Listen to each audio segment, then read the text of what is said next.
Ya dimulai, jangan lupa subscribe, tekan tombol lonceng, terus ditunggu juga nih like dan komennya. Pada saat itu Ismail alaihissalam tumbuh besar di tengah-tengah suku Jurhum. Perlu Bapak Ibu tahu, istilah Arab sendiri, Arab itu ada dua macam. Ada namanya Arab asli, ada Arab musta'ribah. Arab asli ini adalah turunan orang Arab yang asli. Dan Arab musta'ribah adalah orang Arab, orang yang bukan Arab terarabkan karena pernikahan atau menggunakan bahasanya. Seperti kasus sekarang Mesir. Mesir itu suku Kipti, bukan orang Arab mereka. Irak, bukan orang Arab. Negeri Syam, Yordania, Palestina, itu bukan orang Arab mereka. Sudan, Jazair, Tunis, Maroko, Afrika Utara, semua itu bukan orang-orang Arab mereka, suku barbar. Tapi mereka dikatakan negara Arab. Kenapa? Karena menjadikan bahasa Arab sebagai bahasa negaranya. Dan pada saat ekspansi Islam di zaman Umar bin Khattab, zaman Uthman bin Affan, mereka menikah dengan orang-orang Arab, dari tabi'in, dari sahabat yang bergabung sama mereka, maka dikatakanlah mereka orang-orang Arab. Ismail alaihissalam bukan orang Arab, karena beliau dari Ibrahim alaihissalam orang asli suku Babilonia, dari Irak. Ya, gitu. Orang asli Irak, asli orang Irak namanya suku Babilonia. Maka mereka, Ismail berbaur sampai besar dan menikah dengan anak kepala suku Jurhum. Setelah menikah, tapi tidak disebutkan di sini prediksi umurnya Ismail alaihissalam, karena ini kisah yang cukup panjang, saya ringkaskan melihat waktunya. Maka datanglah Ibrahim alaihissalam, diperintahkan oleh Allah SWT untuk mengunjungi Mekah. Beliau datang mengunjungi istrinya. Tapi pada saat itu yang saya dapat dalam buku sejarah adalah setelah Ismail menikah dengan anak kepala suku Jurhum. Datang, dan Ismail ini sangat gemar alaihissalam berburu, sangat gemar berburu. Maka dia pun lagi keluar berburu. Ibrahim datang ke rumahnya lalu bertanya pada istri dari belakang pintu, "Di mana suamimu?" Dikatakan lagi pergi berburu. Berapa lama kira-kira biasa dia berburu? Ya sekitar sebulan baru kembali. Sering kali pergi berburu, sebulan baru kembali. Kemudian kata Ibrahim, "Bagaimana kehidupan kalian?" Istrinya mengeluh, "Hidup kami susah, hidup kami nggak enak, hidup kami gini." Tidak pernah lisannya mengatakan alhamdulillah, tidak pernah ada pujian Allah. Maka kata Ibrahim, "Kalau suamimu kembali, titip pesan bahwasanya ada seseorang yang bernama Ibrahim mencari dia, dan suruh dia mengganti tiang pintu rumahnya." Pulanglah Ibrahim alaihissalam setelah ketemu Hajar beberapa hari, lalu kembali lagi ke Palestina. Ismail alaihissalam kembali. Ismail tentu sudah tahu tentang siapa Ibrahim ayahnya, sudah tahu kisahnya dari ibunya Hajar, tapi belum pernah ketemu. Sampai saat itu belum pernah ketemu. Lalu kemudian Ismail pulang ke rumahnya, tanya istrinya, "Siapa yang datang?" "Oh, ada tamu namanya Ibrahim." "Apa yang dia bilang?" Dia tanya masalah-masalah kita di sini, lalu saya menyampaikan keluhan-keluhan kita semuanya, keadaan kita di sini. Lalu apa pesan dia? Dia katakan, "Gantilah tiang pintu rumahmu." Kata Ismail, "Itu ayah saya Ibrahim, dia seorang nabi dan dia memerintahkan saya untuk menceraikanmu, maka saya akan antar ke rumahmu." Diceraikanlah istrinya yang pertama. Jadi ini bahasa Ibrahim alaihissalam yang sangat santun agar mengganti istri anaknya. Beberapa bulan kemudian datang lagi Ibrahim alaihissalam, tidak disebutkan juga pasnya berapa bulan, tapi beberapa bulan dalam buku-buku sejarah. Beberapa bulan setelah itu datang Ibrahim alaihissalam kedua kali, ternyata Ismail lagi berburu lagi.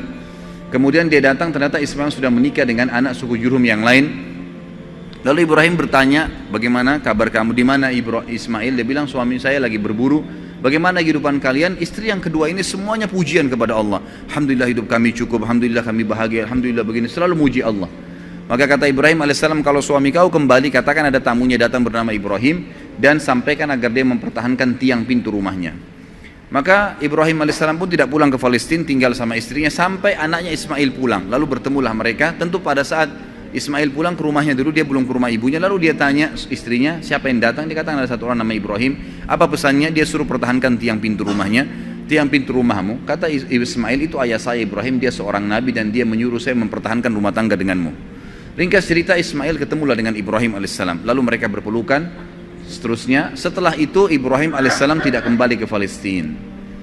Ada perintah Allah Azza wa Jalla yang diperintahkan kepada Ismail Ibrahim alaihissalam. Baru berapa hari saja ketemu dengan anaknya Ismail, perintah yang luar biasa pada saat itu adalah disuruh Ibrahim menyembelih anaknya Ismail. Baru berapa hari ketemu anaknya sudah disuruh sembelih. Dan yang luar biasanya, perintah ini hanya datang dalam bentuk mimpi saja. Dan perlu kita tahu, para nabi-nabi kalau mimpi itu semua berita benar. Dia mimpi menyembelih anaknya. Lalu Ibrahim alaihissalam dalam surah Anbiya, dalam surah Ibrahim diceritakan, dia berkata kepada Ismail, bahwasanya saya melihat dalam mimpi saya menyembelih kamu, bagaimana pendapatmu? Inni ara fi manami anni adbahuk, fandur madza tara.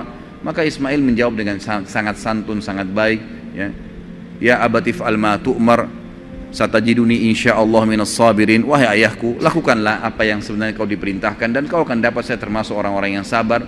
Akhirnya Ibrahim dan Ismail alaihissalam sepakat, ayo dah kita jalani apa perintah Allah. Dua-duanya pergi sampai ke wilayah Mina.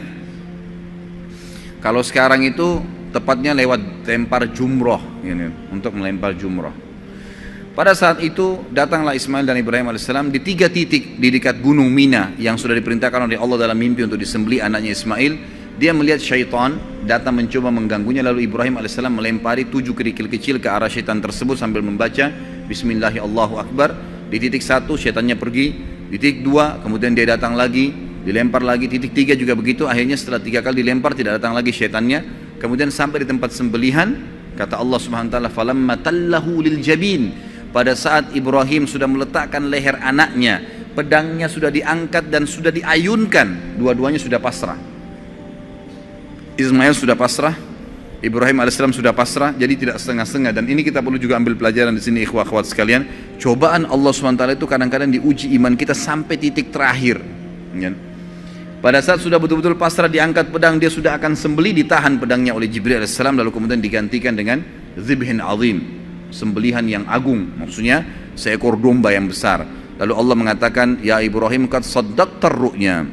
Hai Ibrahim, kau sudah percaya mimpi yang telah kami kasih, maka kami akan gantikan kamu dengan sembelihan tadi. Digantilah sembelihan tersebut. Lalu kemudian Ibrahim dan Ismail AS diperintahkan oleh Allah setelah itu membangun Ka'bah. Maka Ibrahim dan Ismail pun membangun Ka'bah di pondasi yang sudah ada dibangun oleh Adam dan Syith alaihimussalam semuanya. Dibangunlah pondasi tersebut. Setiap kali Nabi Ibrahim alaihissalam mundur untuk melihat posisi Ka'bah sudah rapi atau belum, maka Ibrahim alaihissalam berdiri di sebuah tempat yang agak tinggi, lalu pada saat beliau turun, beliau sempat loncat ke bawah. Loncatan Nabi Ibrahim alaihissalam dari tempat tinggi itu yang melihat apakah sudah rata bangunan Ka'bah atau belum, ke bawah itu keinjak tanah dan sempat ada bekas telapak kakinya yang sekarang dikenal dengan maqam Ibrahim. Allah kekalkan itu pijakan kakinya dengan izin Allah Subhanahu wa taala untuk menjadi tanda-tanda kebesaran Allah Subhanahu wa taala. Kemudian pada saat selesai bangun Ka'bah, kata Ibrahim alaihissalam kepada Ismail alaihissalam, coba carikan saya batu yang kuat agar bisa bangunan ini kuat pondasinya, karena memang posisinya berdiri. Karena memang bangunan ini tadinya didirikan dari tanah liat yang dibasahkan lalu dikeringkan lalu kemudian disusun, jadi mudah runtuh, gitu kan. Maka Ismail pun alaihissalam keliling di sekitar padang pasir situ mencari. Tak lama kemudian dia bawa datang Hajar Aswad. Hajar Aswad ini tadinya warna putih terang, tapi karena dosanya anak Adam jadi menjadi hitam.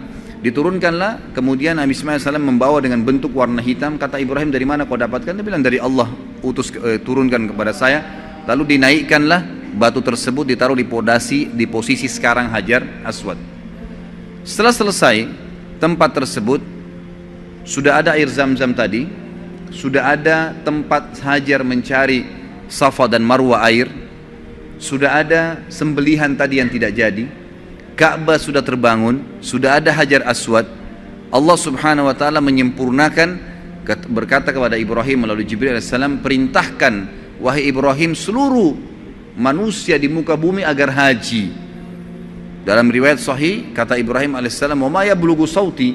Sampai di mana suaraku ya Allah? Enggak bisa, suaraku enggak mampu nyampein ke seluruh pelosok muka bumi ini. Kata malaikat Jibril, "Ma 'alaika illal balagh." Tugasmu hanya menyampaikan. Maka Ibrahim alaihissalam pun mencari gunung tertinggi di Mekah pada saat itu. Sebagian ahli sejarah mengatakan di Jabal Rahmah yang ada di Arafah. Tapi ini riwayat sebuah asar, tidak disebutkan tentang kesahihannya. Ringkas cerita Ibrahim alaihissalam, ada yang beriwayat mengatakan naik di atas Ka'bah lalu berteriak mengatakan, "Wahai sekalian orang-orang yang beriman, berhajilah." Dalam riwayat ini dikatakan suara Ibrahim alaihissalam dibawa oleh angin ke seluruh pelosok muka bumi dan semua orang beriman dengar dan kemudian mereka datang. Bahkan Allah SWT menceritakan Datang orang-orang tersebut sampai dhamir. Pakai dhamir itu artinya unta-unta yang kurus karena jauhnya mereka jalan, gitu kan. Diutus, datanglah mereka dalam ibadah haji. Lalu rangkaian semua tadi yang dilakukan Ibrahim alaihissalam dengan keluarganya menjadi rangkaian ibadah haji. Jangan lupa subscribe, tekan tombol lonceng, terus ditunggu juga nih like dan komennya.